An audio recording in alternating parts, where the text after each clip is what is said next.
Only 71 million are concerned? Yeah, because the 74 million who won don't care. Here's the thing. People only get concerned about the fidelity of the voting system when their candidate loses. I've never heard of an election where someone wins and the winner goes out there and says, "Thank you so much for electing me, but I have some concerns about our election system." I just can't remember a time when that's ever happened. The Electoral College System is a great example. We never heard anything about the Electoral College System when Bill Clinton was president. No one talked about it. It wasn't a big thing because he won 1992, 96. Yeah, he won. Got all the votes, right? Everybody was fine with it. When Bush won, suddenly it is the biggest topic in the world. We have to replace the Electoral College. It's an anachronism. It's totally unfair and rah, rah, rah. People don't like the voting systems that tend to get rid of the candidates that they favor. And people like the voting systems that tend to keep the candidates that they favor in power. That's never been the point. The point is you think about everybody and you think about overall outcomes, regardless of the particular candidates, the particular political parties, and you ask yourself, what would you like your voting system to produce for you? The first thing that's completely lost in the American left is that we do not live in a single country. We live in a unified country of many states, and there are checks and balances here. The United States is a union of states, and states have semi-autonomy. So you don't go and build a voting system that says only 4 or 5 states have total dominion over all the other states, and no state has any say or choice outside of these 4 or 5 population centers. Now, why do they push for that system? Because a particular political party knows if they get it, they will always win the elections. It's much easier to win the national vote with the way that they've structured things.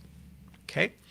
So if you want it to represent the balance of power between states and the federal government, you do need some system that includes the states. Now, the electoral system is probably no longer relevant for that. There's much, much better ways of doing it because of advancements of communication and technology. Great. But we do need some representation of the state's will. Second, we do not currently have candidate diversity and ballot diversity. If you're a third party, you will never win a U.S. election at the federal level. It hasn't happened in so long. The last chance was Ross Perot in 1992, and all he did was just spoil it for H.W. Bush. Pretty much it. You just will not win if you're a third party, because of the way the voting system works and the ballot system works, getting access to the ballot and getting people to vote for you. So you have to change from an atomic choice of Alice versus Bob, and you only get to pick one of all the different people on the ballot, to a ranked system. So even if you vote for your favorite candidate, number 2 on the ranking will probably be a third party, not the opposition candidate. What does it mean? It means you end up getting more representation of third-party candidates, especially in Senate races, congressional races, and so forth. Okay? And there's a litany of other things you need to do, but these are the conversations we should be having, because then we can get all those requirements on paper, and then you work your way backwards to fidelity and security. You would like properties like end-to-end verifiability. In 2020, I should be able to know if my vote was counted. In 2020, I should be able to know if my vote was counted correctly.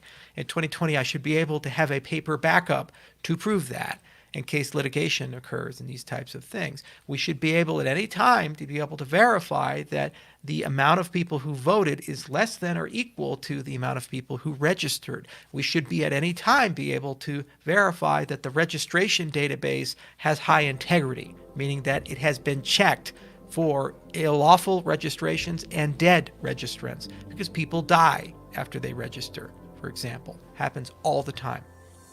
Okay, so the auditability of registration is a super important point. And there needs to be checks and balances in that entire process to verify the auditability is occurring. All the voting software should be open source. All of it. There is no reality where we should have closed source voting software. That is a moral crime. Because how do you know? How do you know the company doesn't just push a button and flip votes? If you're going to go from paper-based to digital voting, you must have open-sourced systems. And there must be aggressive security audits. There must be intelligence agencies looking at it. You must look at these things very, very, very, very, very seriously. Furthermore, you need resilience. You can't just use one design. Okay? Because what if there is a hidden zero-day exploit or flaw? You don't want it to overtake the entire electoral system, and then you need to apply things like forensic accounting principles to the system to secure it, like Benford's Law, these types of things, which are smells for fraud. There are thousands of them in the forensic accounting world that you could bring to bear that would be an indication that the numbers you're looking at have some structural problem in them, some sort of issue there. Okay? And the final point is people have to understand it and actually accept it.